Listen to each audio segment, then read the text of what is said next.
So the ICA membership currently is around 625 paid members. And I say approximately 625 because it varies every day. The members elect ICA directors. We have 23 board members, directors, representing 17 different countries. The president is elected from the board of directors, and we appoint an executive board, 2 vice presidents, secretaries, and a treasurer from the board of directors. Our current president, Clement Sabag from Brazil, doing a great job. If you haven't kept up with where he has been in the world, you need to come onto our website, make sure you read the newsletters. He has been quite the traveler, making sure that everybody knows and recognizes what the ICA has been doing.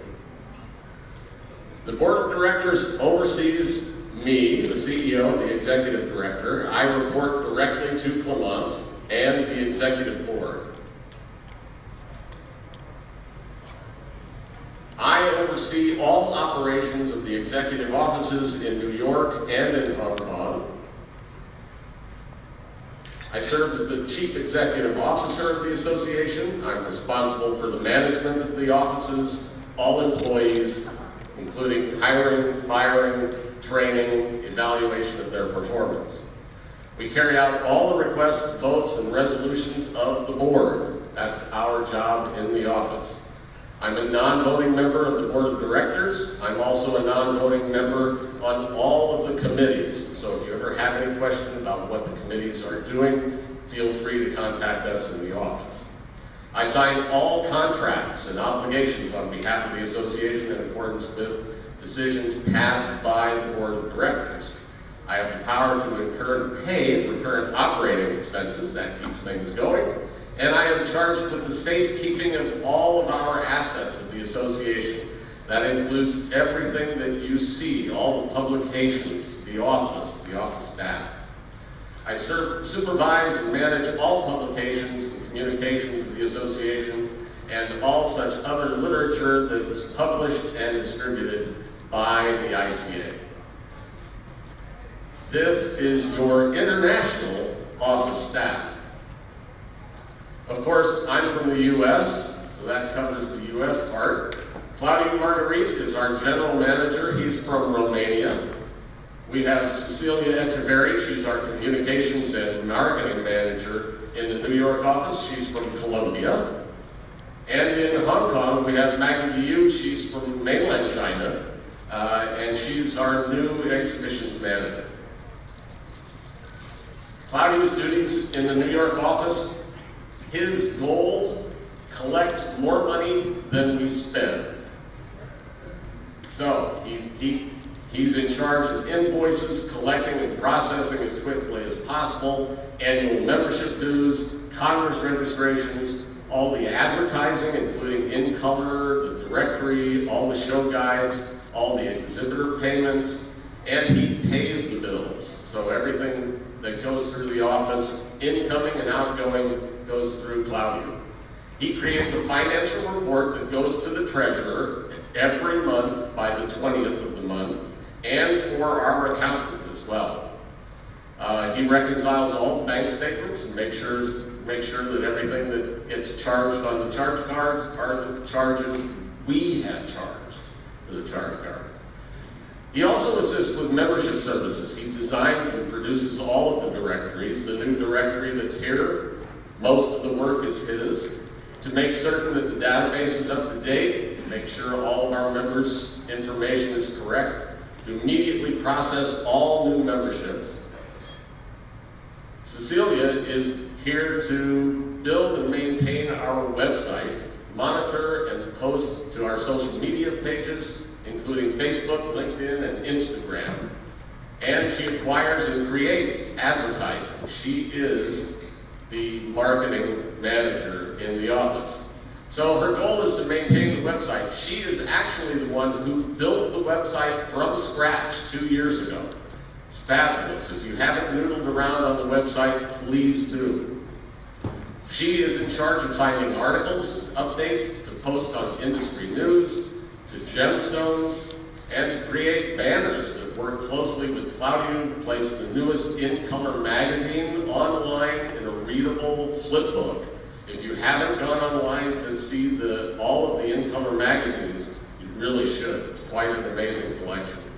She posts to all social media outlets, including articles and posts to Facebook, Instagram, and LinkedIn.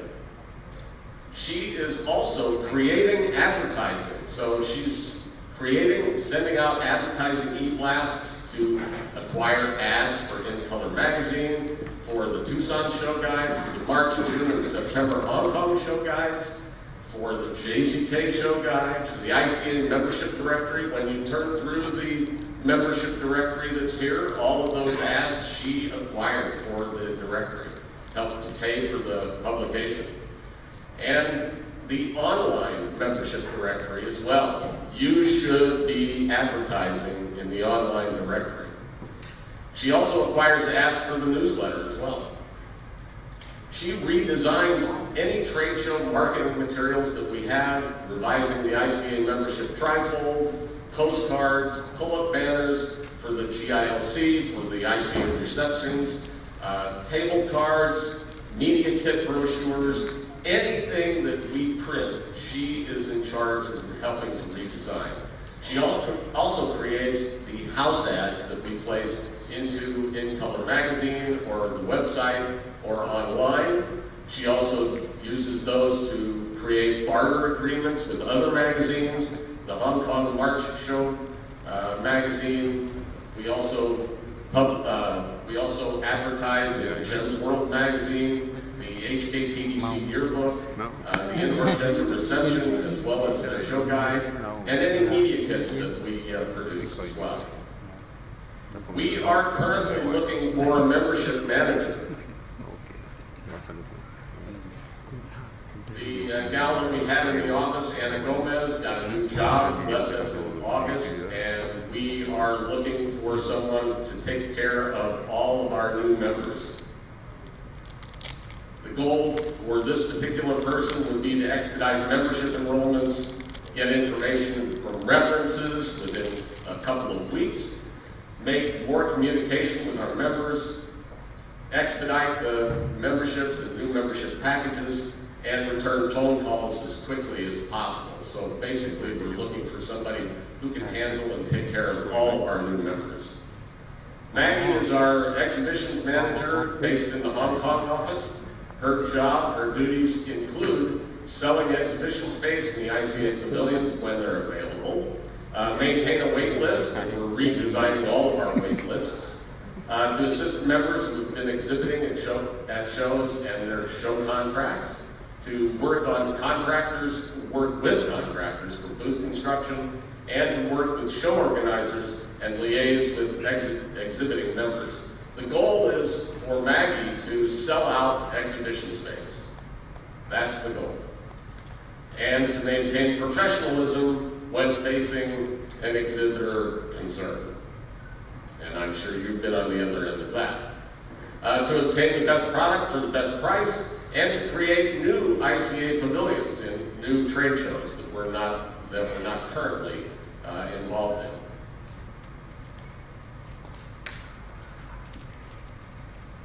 The next page is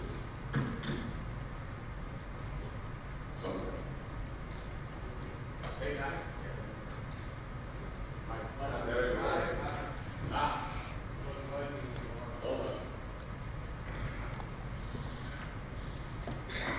And now for the financials, Marcelo.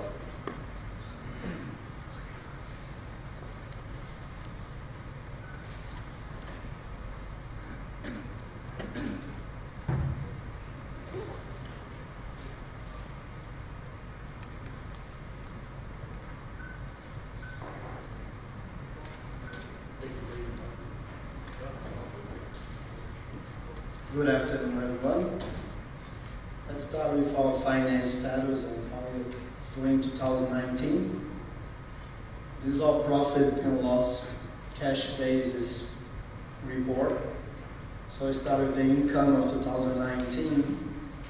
we had membership dues of 270,000. Usually we're supposed to receive something about 350,000. So far we have collected 270,000. In-color ads, 65,000. ICA Congress, Bangkok and Shenzhen, which is more or less 50% of each. We still have something like 160,000 to receive from Bangkok and another 200,000 to receive from Shenzhen. The Gens Keep Giving Fund that collected 4,800. This is still together with our account. ICA Pavilions income 29,000. The total income for 2019 so far is 795,000. And so far we spent in the following way: lawyer 800, accounting fee 2,300, salaries and related expenses, which is our main bill, 200,000 Bob. Hong Kong office expenses 38,000, advertisement and promotion. New York office expenses, GIC, and with all that in colors, another big expense we have. Total 562,000 spent this year. We had a net income so far of 233,000, which is not really the result of the year, but the result so far. So we usually start to collect more for the trade shows now, and we still have money to collect from the membership dues, and we also have money to spend in our operational costs, which is about 40 to 50,000 per month. Our assets are money in the bank, 461,000, accounts receivable, 392, other current assets, 20,000, total 873,000.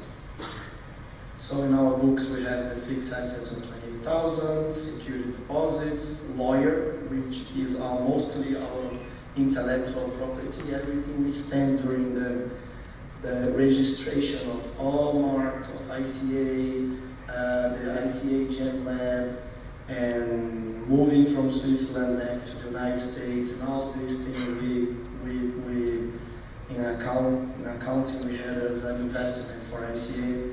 So it's written lawyer, but it is something like intellectual property or mark. The total assets is 1,022,000. If you go further, you're going to have the account receivable. So this is what we have to receive: 163,000 from Bangkok, some ads, ICA dues, 120,000, mostly from 2019, 2/3 from 2019, 1/3 from 2018. Actually, the board decided 2 or 3 years ago that after 2 years of unpaid membership dues, we just cancel the membership and we wipe out these receivables from our accounting. Otherwise, it's going to grow as bad debt. It was really something that was in the last General Assembly in Sri Lanka. Somebody asked me and suggested really to wipe it out. So these are really dues that we still have chance to receive. People are still members, about 85,000 from 2019 and 35,000 from 2018. Usually at the end of the year, we end up with 10 to 15% of our members not paying at all. And every year we lose about 10% of our members and we get 10% new members. And our members are stable at about 625 carriages to move on. So we have in-color ads for different issues, about 50,000. And we have sponsorships to receive, like the ones we had for the Brazilian Association during the last quarter in Hong Kong. So it comes to the 392,000 that are really what we still consider good money to receive. Move forward, please. So it's important. I'm going to come with some big numbers. Sometimes we are not running the association, we are aside. We don't know exactly if we are a rich association or a poor association. Most of the time, ICA is really finishing the year even. There is one year that we really spend more money than we make. Other years we don't have the Congress. When we have the Congress, we make a surplus and we're going to spend it in the following year. But with this very hard work of this board, and since the last two presidents, I would emphasize BJ and all of them on running to get really more incomes for ICA. We really did a big move this year. This is only our profit with the trade shows. There are commissions that the organizers pay to ICA. So you see how JCK was important to us. So when you see the total, I'm going to show some big numbers of ICA to have an idea how much money we spend and how much money we make. Pay attention that JCK just came on board this year. And HKTDC used to be a very good show for us in terms of revenue. Actually, we were expecting as a budget to have something like 90,000 of commission from HKTDC. But last year we have a lot of people that just didn't come to the show. Right there. How many of the booths we had?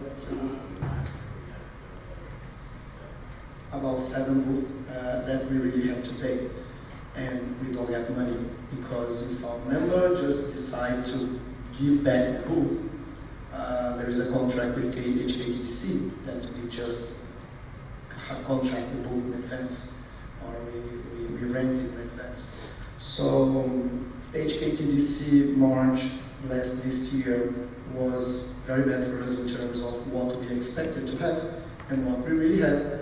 But JCK was really good. And the good news is we have a very nice rebooking for JCK for 2020. And we do have for HKTDC as well, right? So this number is going to increase, reaching something about 200,000 in 2020, which is very good for ICA if you compare with all other incomes. So this is like roughly to have an idea. We have 3 big sources of money. All others are small things like sponsorships or ads. Ads actually we go to the in-color balance. I mean, membership 300,000. We're supposed to have 350,000. Usually 50,000 don't pay, and actually we really receive every about 300,000. Congress. 150,000 per year, or 300 every 3 years. This is another good move we had this year, as we're going to have Shenzhen next year. So I could say that this year and next year budget we have a double amount of this. And trade shows that roughly we have 150,000, was actually 160, and you see. When you come to how we spend the money, mostly we spend with people, our staff, our employees in the office, rental for the both office, which means 65,000 per year. The in-color, that is the balance. In-color costs much more, but we have the ads. So this is the balance. We still spend 60,000 in-color. And some other operational costs that comes for every source, but small bills that together come to 85,000. The biggest one is amazingly the bank charges, which goes up to like 19,000. We have website maintenance, telephone, paper, supplies, all small things. That together comes to 85. But the biggest bill here, along 20,000, is like bank charges. So at the end of the day, we have a budget to finish the year spending something about $500,000, and we have a budget to collect 600,000, and this is new because of JCK. Before JCK, we were much more even on controlling our expenses. Now we have a surplus, new projects the board is deciding every day. And what we see is really when we show a budget for 2020, consider we are going to have a Congress again, and the trade shows, we expect to have a much better result. I believe that this surplus of the income, the balance here, instead of 80,000 can be much more than the double. And new projects going to be decided by the board, or even the goal to be to have a good bank, can I say, deposit to keep us very safe, as we had some time in the past 2-3 years that we were really running very even. I mean, money was coming, money was leaving. 2016, 17, we had a much higher rate of membership that was not paid. We reached out like 30% in a year. I think it was very bad news for the business. And things has changed. We have what I call comfortable and blue sky for the future for ICA. Do these two new projects that just came and represent really a big source of income, which is a new Congress with a better payment from Shenzhen government, and this new show that is wonderful for ICA, this JCK show. So that's it, what I have to say, and I'm open for questions.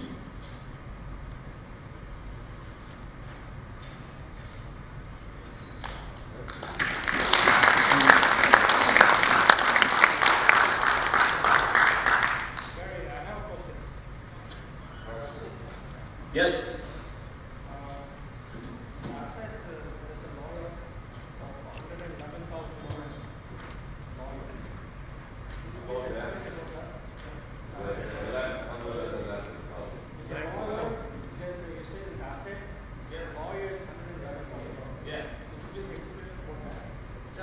Yes. Would you like me to explain? Yeah, this what happened when we were spending and we decided to make the joint venture and create the ICA lab. We had to organize everything, the association, in terms of the brand, the brand registration, trademark, everything, because everything disorganized. So we had to hire in that what we call the lawyer company to work on these things.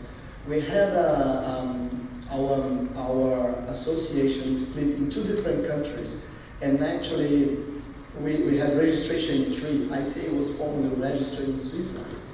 So we're still working on finishing out this Switzerland corporation, and the move to Hong Kong itself was a good move, but we did not get the tax exemption in Hong Kong, so we would have to pay tax. So when BJ and the board decided to move everything back to New York, we spent quite an amount of money to make everything regular in ICA and to have all the trademarks and everything registered. So it was coming to our balance sheet as operational cost. So in that time I asked Claude Drew to say, let's put it in an asset. As an investment, I said to him. It was a decision. Why? Because the way we are putting as operational cost something that is really the asset first is not nice. Our balance sheet was getting very bad, and we were really investing money in re-establish ICA in the US with all the brand, the logo, the name, everything registered. Otherwise, we could not license it to ICA GenLab. We had to make a very important contract, and everything was like, even who would sign the paper was not clear, because we had Hong Kong Corporation, New York Corporation, and Switzerland Corporation. Now it's being everything good and organized in New York. We're still working there, we're working by the end of the year, after like 3 years, we've been able to really close the Switzerland Corporation, and we don't have anything else in terms of it. Is this answer?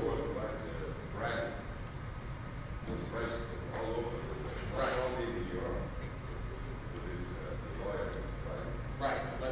When we made the agreement with the ICA GenLab, we wanted to protect our brand, our logo. So we started registering it all around the world. And when we got to India, they realized that our intellectual property was somewhere in Switzerland as opposed to being with us in New York. So to move everything to the New York Association, we had to hire the lawyers to make sure that all of that paperwork was complete. And that will be finished by the end of the year. We'll be able to register our trademark in India and then continue with finishing up all of the trademarks of our brand and our logo so that we'll be protected all over the globe. The ICH lab itself took a lot of investment in terms of lawyers' contract, review, everything. Following on from your point about the lab, can you explain the structure of the lab and what you expect it to constitute as being from the ICA lab going forward in the future? Who can help me to remember how is the lab? What is our royalty? 5%. It's 5% of everything. Of gross. Basically, we license the name. So we get 5% of gross, and the laboratory operates under their rules and regulations. We make sure that everything is running smoothly and properly and ethically, and everything is running very, very nicely. Is there somebody on this committee from the board overlooking the lab? That would be myself and Claymont's.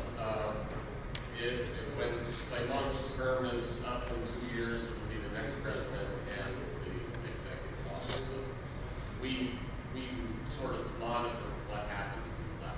It's a 5 members, the board of the lab, which 2 of them are from ICA, the president and the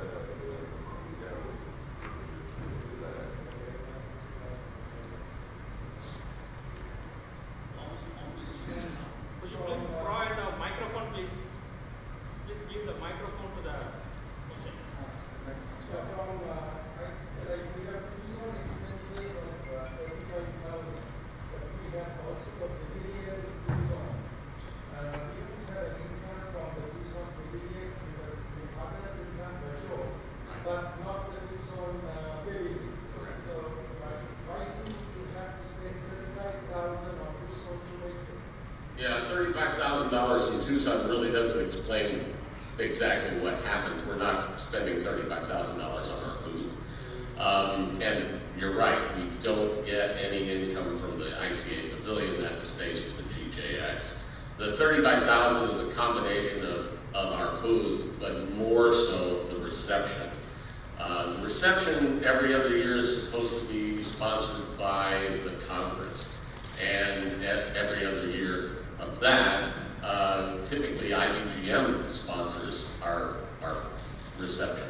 This year was supposed to be the Congress, the Thai Congress, and we received, I believe, $10,000 instead of the $30,000 that we're typically gathering. So the $35,000 would have been less, but the Thai Congress was not able to sponsor the reception as typical of a Congress year. Does that make sense? Sort of. So Let me check. spending 35,000 on basically the cocktail party and the party. And travel costs for all this stuff. Travel costs. Yeah. All this stuff. All staff. Yeah. And also that you guys see that the staff expenses have gone up tremendously. So the salaries of staff is 300,000. I think they've gone up, so Really, it's been kind of, the staff hasn't had any kind of increase in salary, although they've been requesting to the board the past 4 years. And we not increase the amount of people in a couple 2 years. We have Gary with 125, Claudio Frederick with 73,000, Cecilia 42,000, and Maggie 40,000.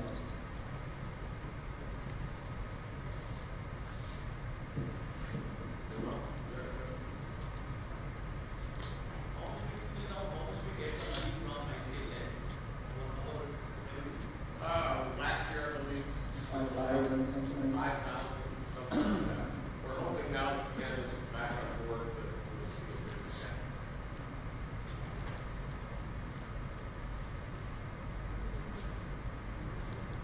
Any other questions before we move on? And we're almost at the end. Okay, thanks, Marcel.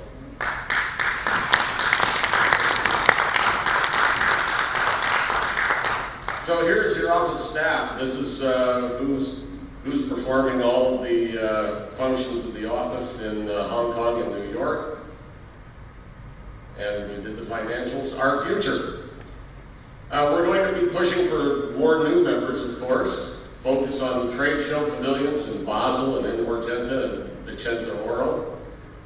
We've got the new charity fund that we're going to be sponsoring at all of the trade shows and on our website, gemskeepgiving.org. We have Cecilia created, along with Damien, a new website for the Gems Keep Giving Fund. The final 4 in-color magazines from Jean-Claude Michelou as our editor-in-chief are heading this way. His last issue will be the one prior to the Shenzhen Congress. It's going to be all about jade. So we'll be looking for a new editor-in-chief. The ICA newsletter is now produced in the ICA office in New York.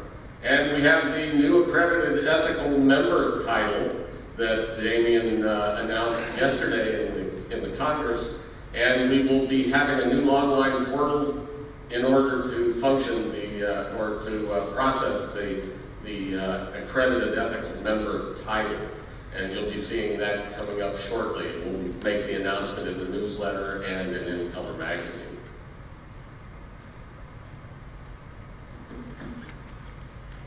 And now, any questions about how we're doing, what we're doing in the office? Are we good? I have one more question. Sure. Earlier, like, we did by mail and we have to report the accounts every year. Now, last few years, I have not got the accounts. Why is it not sent? When I came on board, there was no mention of it, so that's probably why you have not gotten any. I will check with Claudio. He's really our historian in the office. He's been in the office for 13 years. So I'll check with him and I'll check with the board and see what we can do. Yeah, I made a request here, like, next year, like, Yeah, I'll if you don't mind, if you could shoot me an email and find out what. You can ask your director. Should let them be ethics. They should be getting asked not to. so why, if a director from that country is not, directors are not from every country, so I think the membership should get, I understand, but that's why the General Assembly is for every 2 years. We do all the accountants here. Since but other than that, you can ask the director for a conference.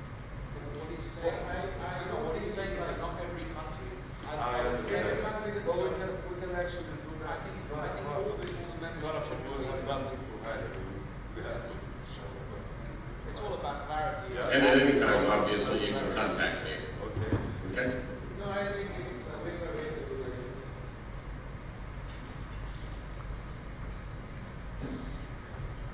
Any other questions? In JCK, we are getting $81,000 revenue. Correct. And how many of our members exhibit? In the JCK show, I believe we were at 60 exhibitors, 67, 68, and we have several more booths to sell, so we should be up at around 70, 72, 75, somewhere in that neighborhood. Some of our members, those who exhibit direct without ICFLB are much cheaper than the ICFLB, the charges. Why don't we subsidize our members discount what we are getting. We get like UBM 5% we are getting. Something like that. Why we have to make revenue from our members for the trade shows? This is my question. What will we give subsidy for our members, those who are exhibiting? Even though for HKTDC we are getting $30,000, it's expensive than the normal exhibitors. If I understand the question correctly, why don't we get the commission from JCK instead of us tacking on a little extra money for the ICA? And that has to do with the show organizer. The show organizer charges us for the room, and we try to make it best for the ICA members. Damien? Yeah, so it's a good question. We obviously get the space at a price and we on-sell it to our members. We provide the booth layout as well and design. And, we've negotiated a very good space for our members, which will improve next year. As an organisation, we do have to make money. And there's a lot of work and risk that goes into taking that space. We cannot do it at cost. We have to make money on those spaces. Well, if we don't make it from the exhibitors, who can we make it from? I mean, the exhibitors have a choice of exhibiting in an ICA pavilion or exhibiting out there in the zoo. Many people like to be in an ICA pavilion for a very good reason. And we need to maintain that. We also need to make it economical and worthwhile for our members who are exhibiting in those pavilions.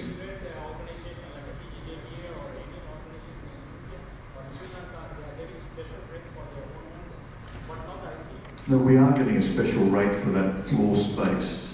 For the raw floor space, we've negotiated a good deal for ICA. And we need to make money on that because we're taking an enormous risk for ICA. So I think most members would expect that if ICA is taking very large risks on behalf of its members, that it's able to recover those costs. I'm sorry? Well, in effect, we are giving a discount to members. Yeah, we're getting a very prime position in a very good space. We need to improve the results of that area. On that issue, I think in the last September show, 7 members didn't turn up to the booth. That's why you got that loss. The last September show. Last March show. So you see here, the IC takes a risk of booking the space, and sadly the members don't turn up. So I think you have to create a mechanism. Once you give a commitment, you have to pay for it. I mean, we are taking a huge risk there. And sadly the members that they are fancy, they say, no, we don't want to turn up, please pay the money to the organizers. So we have to cover that angle also. I'd like to add with something what Damon said. I think he covered most of what I think about the risk. We had a commitment of 3 years, right? With Jessica. The same thing we have to keep in March show with HKTDC. We are always pushed to have bigger space, and when we get it, we are committed to pay. And if we don't ask the members to commit to 3 years, 2 years, although I wanted to. There's one thing I would like you to think about.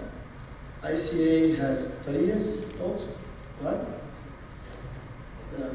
I am in the ICA for 20 years, and the $600 membership due is the $600 since that time. And every time the board sit and discuss about finance, we say, let's put service to the members and do not increase the membership. We want the members to really see value of the member of ICA. So when we go to trade show, what Damien said is completely right. We jump on it. We got a premium space. We want to give the service. We make the 3-year commitment. So we are able now to develop other projects to have a better association without increase any cent of the membership for the past 30 years. So that's why we need to make some money out of the trade show as well.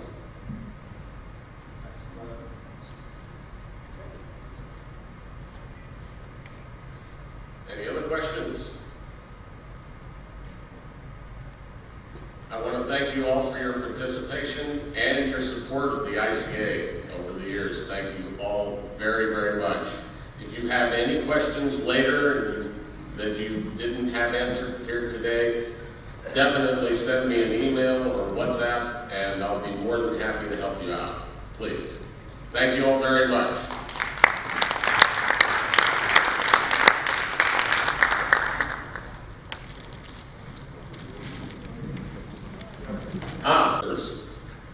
Altaf Iqbal from Sri Lanka, Daniel Bronfman from Brazil, Duncan McLaughlin from the UK, Dwarka Khandeval from India, Evan Kaplan from the US, Mark Tremonti from Australia, Pearl Lang from Hong Kong, Piyush Bader from India, Phuket Kunaprakaton from Thailand, sorry I missed that one, Rocco Gay from Italy, and Shahina Hatta from Hong Kong. They will be joining the current board members, Clement Sabag, our president from Brazil, Alice Mutama from Kenya, Captain Ramji Sharma from Japan, Chen Shen from China, Gabriel Angarita from Colombia, Henry Ho from Thailand, Kobe Dervish from Israel, Masaru Mizumura from Japan, Sarah Bansal from Germany, Stefan Reif from Austria, Sushil Goyal from the US, Warren Boyd from Canada, and BJ Hackman, our immediate past president from the US. And 3 board advisors, Damian Cody, Sanpal Sinchawla, and Marcelo, who is just up here.